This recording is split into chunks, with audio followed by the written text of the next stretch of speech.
Alright, what we want to try to do today is we're going to try to clean up this vise. This one actually has been pretty well cleaned up. After our move, it was entirely rusted and it looked sort of like it's been sitting out in someone's garage for the last 20 or 30 years. So we took a wire brush and we cleaned up most of it, but now we want to go ahead and finish it. I want to get it lubed up and also give it a nice coat of paint so it actually looks like a brand new vise. Since we already had this apart, what we're going to do is basically pull off the parts that actually hold it down. This vise actually swivels, so again, if we loosen these up, we can actually take these off and do the same thing to the other side. I had them all loosened prior to this, so it won't take long. And again, we can take these, and I already did do some wire brushing on these because these were all almost orange looking, but they're now chrome. And we're going to remove the top from the bottom.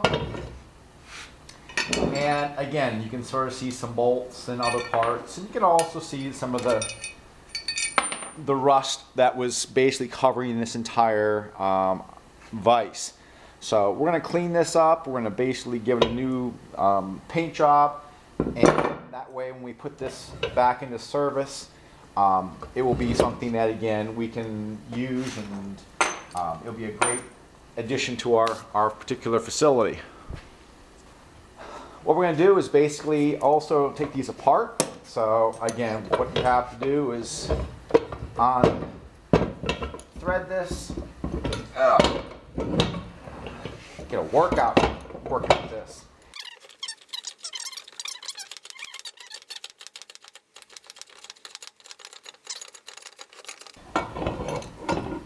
Alright, and you can sort of see that some of the parts are. To clean this up, what we're going to do is we're going to take the pin out of this part. I'm not sure if you can see this real well, but there's a pin right here that we're going to basically drive out, and that way we can clean up the threads that are inside of this vise. We can also wire brush and then also paint some of this much easier without all those parts in place. To knock this part out, we're going to use a regular punch, just a small punch. It's hardened, and of course a hammer. And we're going to put the two together. I'm just going to line it straight up and give it a tap. And again, there's also two washers and a spring, so once this basically lets go, it's spring loaded and the parts are going to fly apart. And literally that's all we had to do. Now again, I'm trying to get the washers and the spring all to come apart and not lose any of them.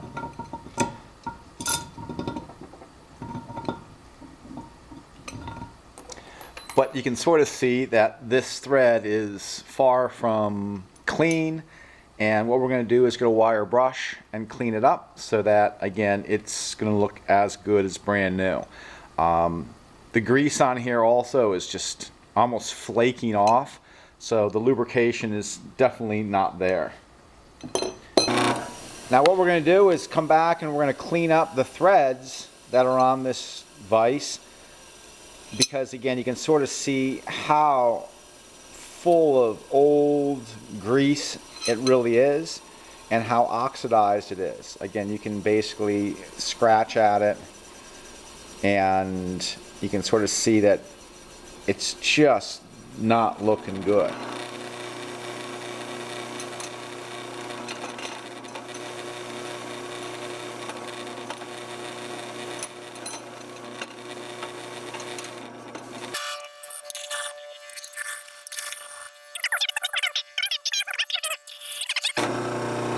And you can sort of see how much different, you can actually see where I started and stopped. So we're going from oxidized and really sort of gross to almost brand new. And I'm just going to sort of thread it through the wire brush. If I spend too much time in one spot, it will begin to abrade the metal threads. I don't want to do that. All I want to do is get the oxidation out, and also all the old dried up grease that has been in here for years. You can see how much nicer that thread looks. It took a matter of just a few minutes, and we have gotten rid of all the old grease, all the old grime, bunch of the oxidation, and this is looking much, much better. When we go to put this all back together again, we're going to add some brand new grease, and that way, again, this will operate seamlessly and nice and smooth. Now, what we're going to do next is use the wire brush on a handheld grinder and get rid of all that kind of oxidation. This oxidation pretty much exists everywhere on the vise. When we started this prior to our move, it was almost bright, or actually after our move, it was almost bright orange. We did do a lot of wire brushing on here. That's how you get that shiny surface. But we're going to come back and even clean that up some more. And we're also going to come back and take off our jaws, because these jaws themselves are hardened, but there's a number of dents and basically damage to those jaws. So if we clean them up, we can actually file them down and get a nice new finish. And also it'll help us spray our vise. What we're going to do is take our angle grinder and we're going to use it to get this rust off the side of this vise.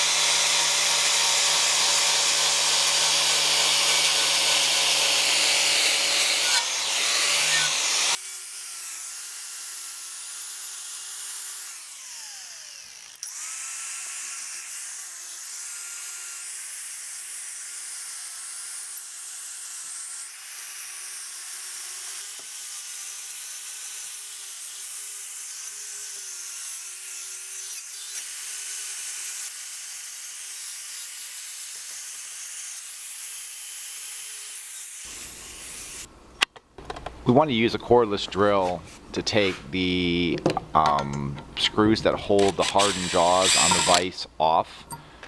Sometimes it's difficult, but this one happens to be coming out pretty smoothly.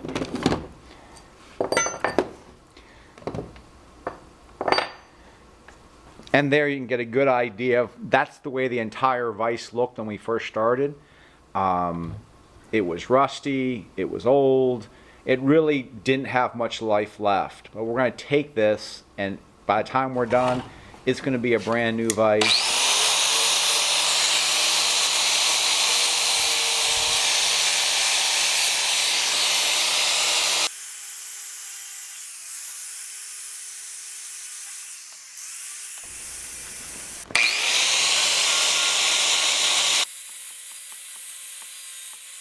Yep, I know. Not everything can be used with just a power tool. So we're going to use basically just a small wire brush to get into those areas that are a little bit difficult to get an actual power tool into. It won't take much, but it is something that, again, has to be done.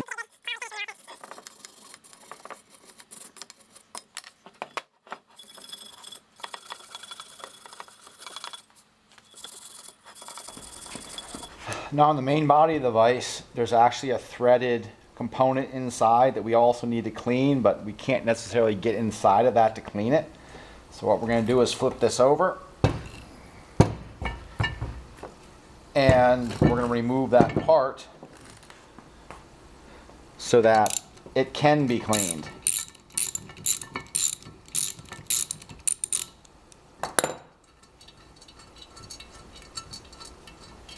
Now you will notice the amount of rust that's on this bolt itself. We will be cleaning this up with the wire brush just like we did everything else. I'll set these aside.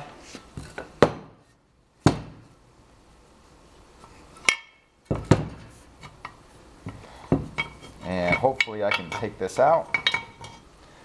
And you can get a basic feel for just how dirty this actually is. We basically removed both screws and the clamping jaw to the other side. You can sort of see the rust on the back side, so we're going to wire brush this also, and also take and clean up the main unit of this part, because again you can sort of see the rust and oxidation, and again we're going to go through with the wire brush and hit all of it also.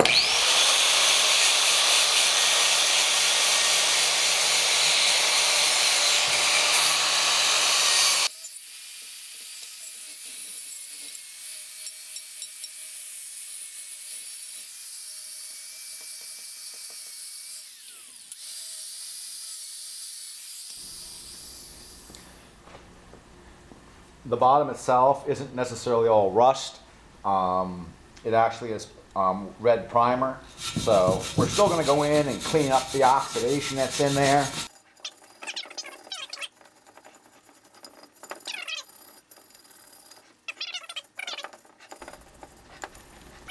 The base is going to be handled exactly the same way. You can sort of see we cleaned off the bottom, but we still have the top and the outside to work with this. And we're going to use the angle grinder to get as much as we can.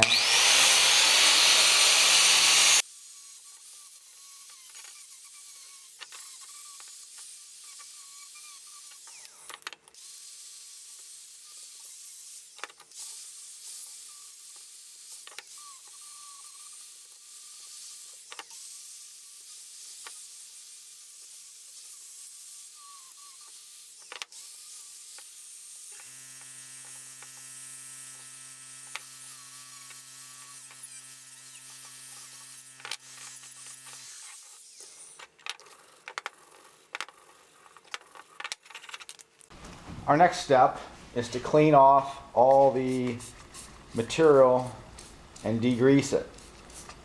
Even though the wire brush did a nice job getting the rust and oxidation off, there's still a coating of oil and grease and dust all over the entire part. So we're going to let it soak for a little bit. And then once it has a chance to actually break down, we're going to come back and clean it up with just a regular paper towel for right now. And again, just cleaning off one area that we actually did pretty well. You can sort of see it's just black. And that itself is just grease and oil that are being spread from one location to another. But you can sort of see how dirty that really is. So we're going to go ahead and clean this all off. I'm going to let it sit and dry, but I'm going to go ahead and basically clean it twice. I'm going to clean it once really well, and then clean it one more time after that to get any remaining grease, because we're going to come back and paint this. And if there's any grease or oil, the paint won't stick to it. So every piece is going to be degreased, and again, we'll come back in a moment and show you how you tape it up to begin that spraying job.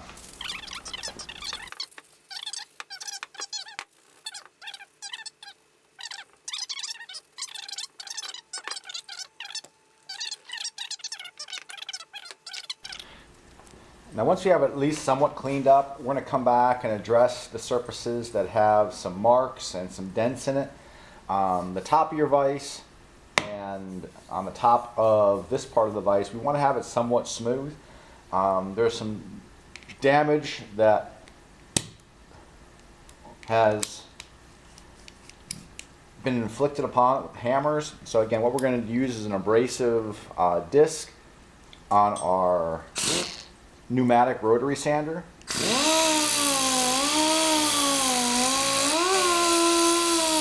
And what we're doing is just taking off any high spots and lumps and bumps.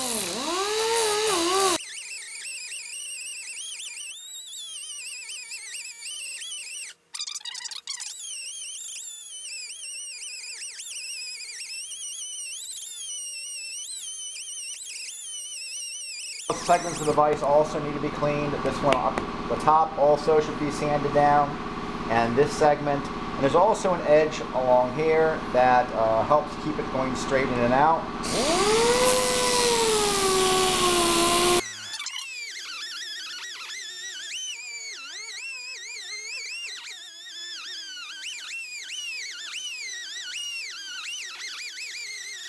Since the jaws are hardened steel, we want to basically just clean up the edges. You can sort of see there's some dents and some dings. So what we're going to do is we're going to clamp them in place.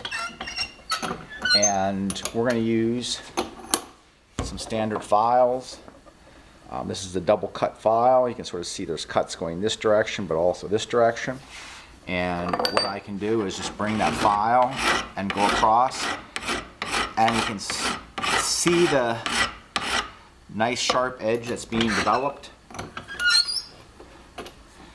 And again, what I can do is put it at a slight angle and hold it flat to get a nice smooth surface.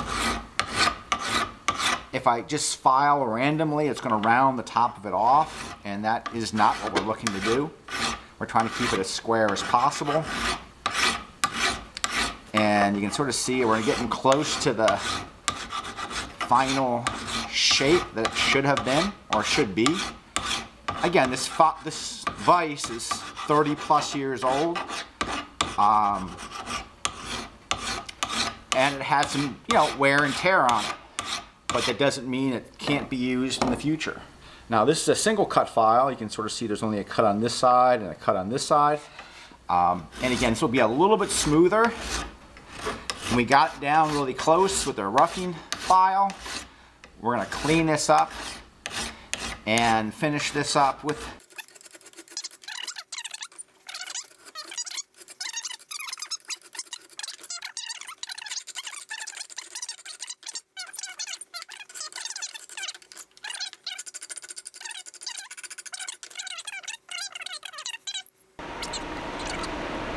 Yesterday we had a chance to clean all this material up. We wire brushed everything, we wiped it all down. What we're going to do now is basically tape over the areas that we don't want to have paint on. So what we're going to do is we're going to cover up segments of the vise that we don't want to have the paint actually stick to. We're going to use just regular masking tape. We don't have to use the painter's tape. Painter's tape basically allows material to come off a little bit easier, but in this particular case, it's metal, it's not going to stick that well, and even if it does, it's not going to pull metal off metal. So painter's tape works great in your home, but again, if you are using painter's tape at home, you don't want the paint to come off of the wall. What I'm going to do is take an X-Acto knife and just sort of run it down the edge to get like that extra accuracy that we're actually shooting for. And again, anywhere that you have a spot where you don't want paint to be on, you're going to have to go ahead and add that tape. Now when you have a large area that needs to be covered, trying to use masking tape that's only 3/4 of an inch wide, you're going to have like 4 or 5 strips to get it to be covered. Even with a 1-inch strip, it's still going to take a number of pieces to get covered. Or you can use a wider piece, which makes it a lot, much easier. If you have a really large surface, what you can do is take some paper towel, and what you can do is cover a large section and just tape along the edge of the paper towel so you don't really use as much masking tape. In this particular case, it's going to take me 2 strips to hold that paper towel down.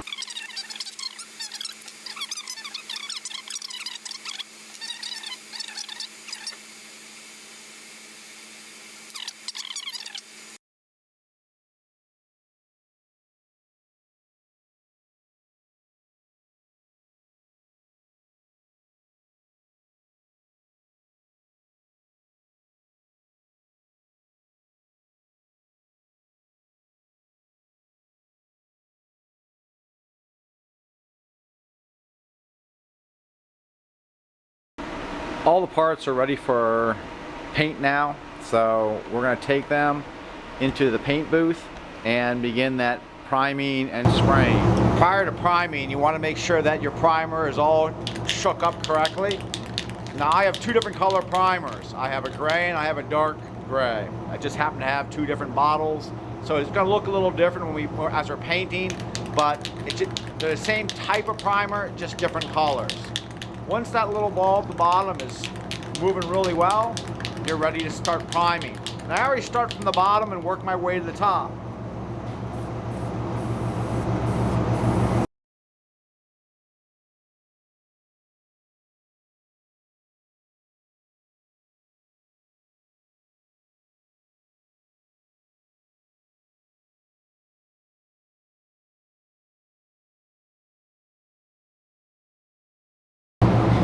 just rolling it over to one side to get a little bit better angle on the various parts so I don't miss anything.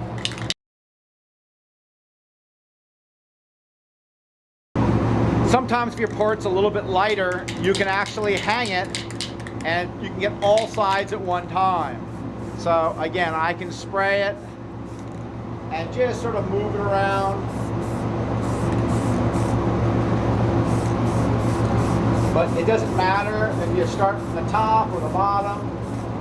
As it dries, it's just drying in the air, nothing's touching. Alright, we're going to be using a Banner Red. It's a gloss enamel. And we're going to cover it up. Again, I've been shaking this. The little ball is rattling. So it's ready to be painted. And again, same thing. We want to put a nice, even coat. And I'm starting and stopping at each end. The idea is not to flood it.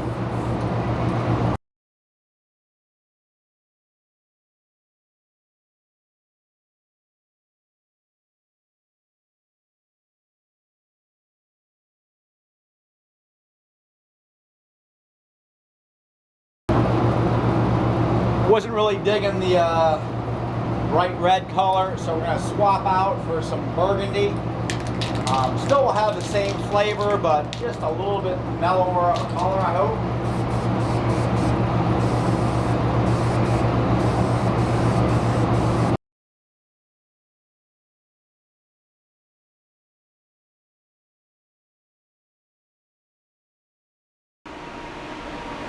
All right. Yesterday we painted our Vise parts, and we're now ready to start to unveil. But before we do the unveiling, we want to try to take care of a few other things that I would consider to be stylish points or coolness factor. One, I want to add an MI logo to the side of the Vise. That way, again, it has our team's logo, and it'll be a permanent fixture to the Vise. So we cut some vinyl, and again, we're going to spray a little bit of black paint into the open voids. And again, we're going to use black and white and really stylize it up. Secondly, on the base of the Vise, there's a number 6. You might say, well, what the heck's the 6 about? Well, the 6 is basically the jaw size. So when this is opened up, it can open up to 6 inches. And it is sort of faded out. It didn't have to actually be stylized. But I figured why not while we're doing this. So we're going to add a little bit of black paint. Now I could create a stencil that would match the 6, but the 6 itself is very unique. It's something that again was cast into it, and I don't really have the ability to create that exact stencil. But what I can do is just take a regular paintbrush and some spray paint, and I'm just going to use that spray paint and just paint the top of that 6. Now, this will take a little bit of time. I'm not going to go through the entire thing, but you'll notice that, again, with just a little bit of effort, I can take this paint and add it to the top. And I don't have to be a good artist to do this. I just have to make sure that I keep my brush on the top of the part that I'm actually painting. Now, the other thing is, and I know a lot of you don't really appreciate it as much, but when you are done doing something like this, you want to make sure that you take your paintbrush and actually clean it out. This is oil-based paint, and it does dry reasonably quick. And if you don't actually clean the paintbrush up, it will harden the brush, and then it's good for absolutely nobody else.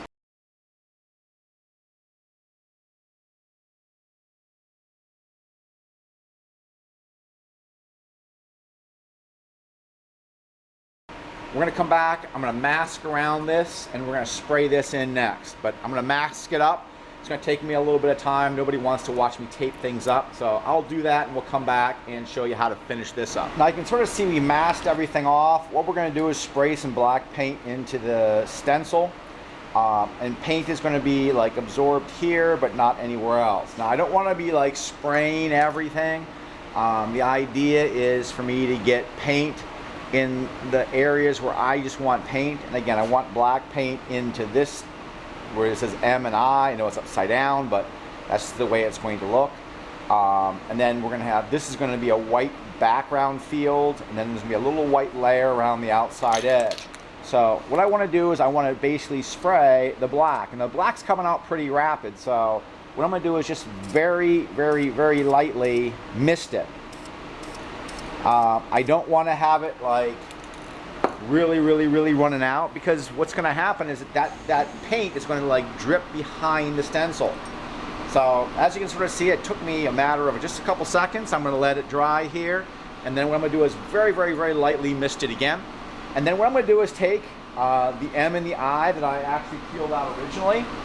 Right here they are. And I'm gonna take these and put them back into where they came from. But I can't put them down until that paint is dry. And what I'm gonna do is take these parts, these stencils, and put them back in place so that when we put the next color down, it doesn't interfere with what we started. And again, this is sort of delicate, but it's not all that bad. The only part is it's a plastic material, and it has a static, like a static cling. So as I'm placing it down and trying to put it right into the same gap, it has a tendency to stick to other things. But that one went down pretty well. The more complicated your design, obviously the more time it might take to re-mask it.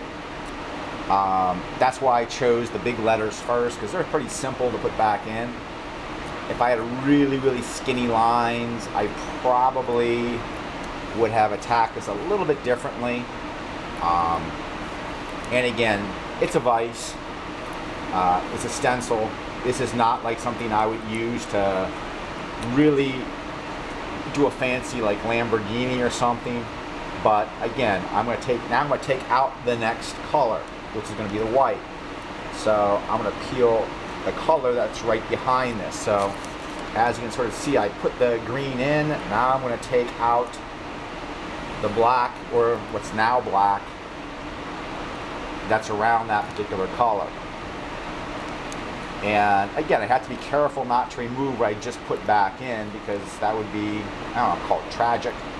I probably could have peeled this off first and then put the stencil down second, but it's much easier to know that you have it perfectly aligned if I do it this way. And at that point, you can sort of see what we have. And again, this is just garbage. I could set it to one side. I'm now going to come back and we're going to have a little ring around the outside that's going to be white also. And again, you can sort of see I'm just peeling it away. And you can sort of see that would have been very, very difficult to put back in. But again, we're only doing two colors here, so it's really not that complicated.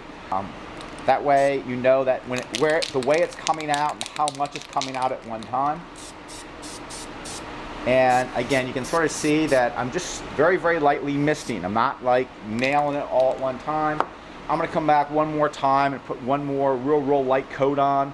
And then I'm going to peel the whole thing off. And my white paint is now dry. So I can peel this stuff back and we can sort of see what we have to show you. And again, as we take the layers off, we can just sort of see what we end up with. And this is sort of cool.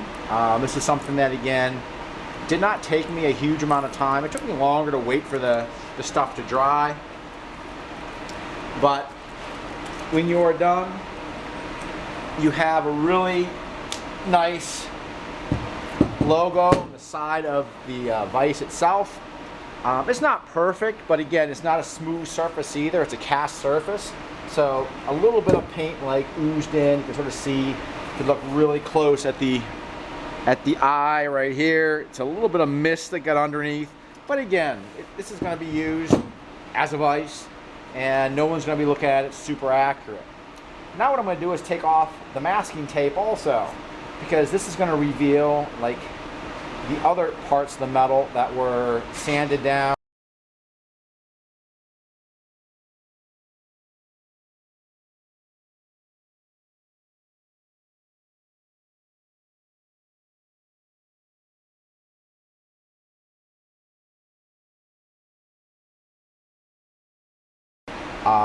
I'm going to put a little bit of grease in here, and this grease will go inside of our threads.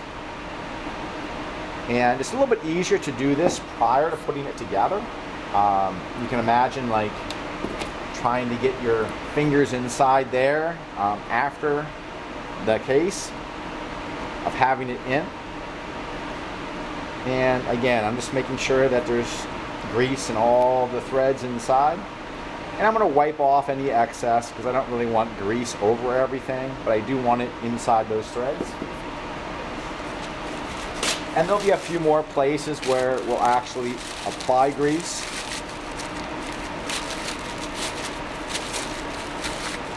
Alright, so we have that taken care of. Now the other item we need is a little bit of Loctite. And what Loctite will allow it to do is I'm going to put a little bit on the threads, and that will prevent this from like loosening up over time. So I'm going to go ahead and open this up and just put a little bit of Loctite on the threads itself. Came out really quick there to start, and then it stopped it. And again, you can sort of see it turns a bluish color. It actually won't dry until it has absence of air, which is sort of unique. I'm going to take this piece, and it actually has a taper. So when I slide it to the inside, it sort of locks it in place. And I'm going to come back. I'm trying to match the little hole up underneath. There we go. And it does make it reasonably easy. You can sort of see what I'm trying to do here. And again, I'm going to go ahead and tighten this up as much as I can by hand. And I'm going to come back with our socket wrench. And I'm going to tighten it up. Now again, realize that that's a cast iron part. So again, I want it to be tight. But if you really crank up on it, you'll actually damage the threads. And thus you will do damage to your part. One of the next things I want to do is actually put this on the base, so it just makes it a little bit easier. And for those, again, I have another set of threads.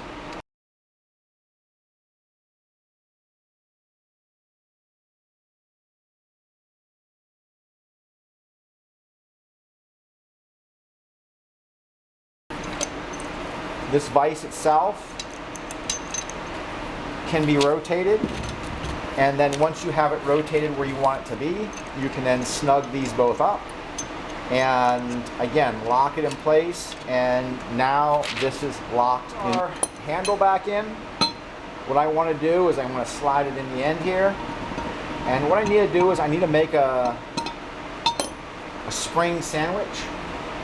It's not really all that tasty, but again, we're going to have a washer, we're going to have a spring, and another washer.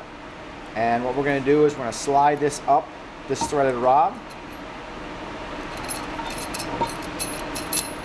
And it doesn't necessarily slide really easy.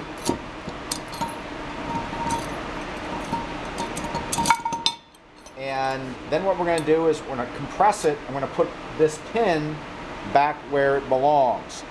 And that way, again, it's going to stay compressed. Now this might be one of the hardest parts of the whole thing. I need to basically compress this spring and these two washers and then put in this small little pin that can be basically hammered in. But to do so, I need to basically compress the washers first. And it's not necessarily very easy to do with one person.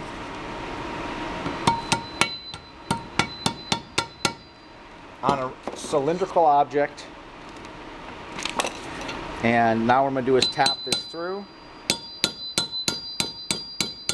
When I get close to the other side, I have to basically pry it the opposite way.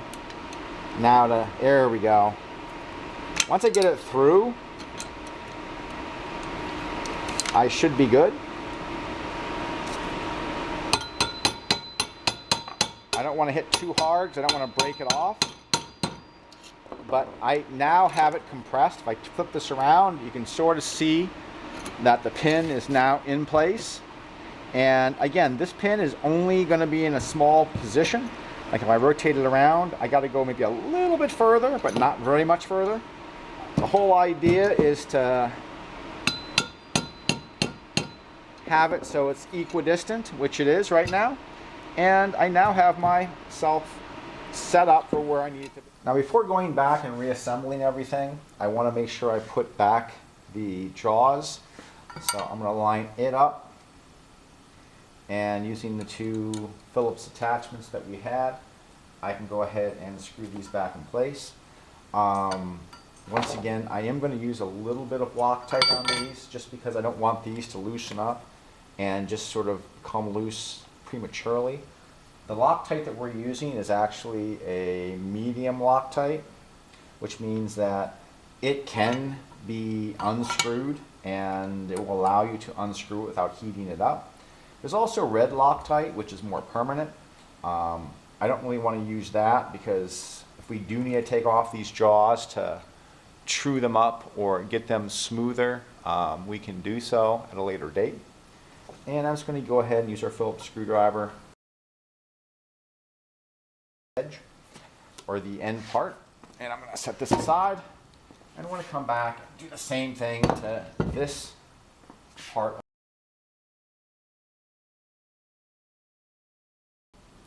All right, we're in the last stage here, and the last thing we need to do is basically take this and flip her around. We're going to slide the 2 together. If we've done everything correctly, we should be able to. The hard part is getting that thread to engage in the nut that's inside. I'm holding underneath with my hand to get it. There it is. I can sort of see it slowly closing up. And you can sort of see that we're beginning that closing process.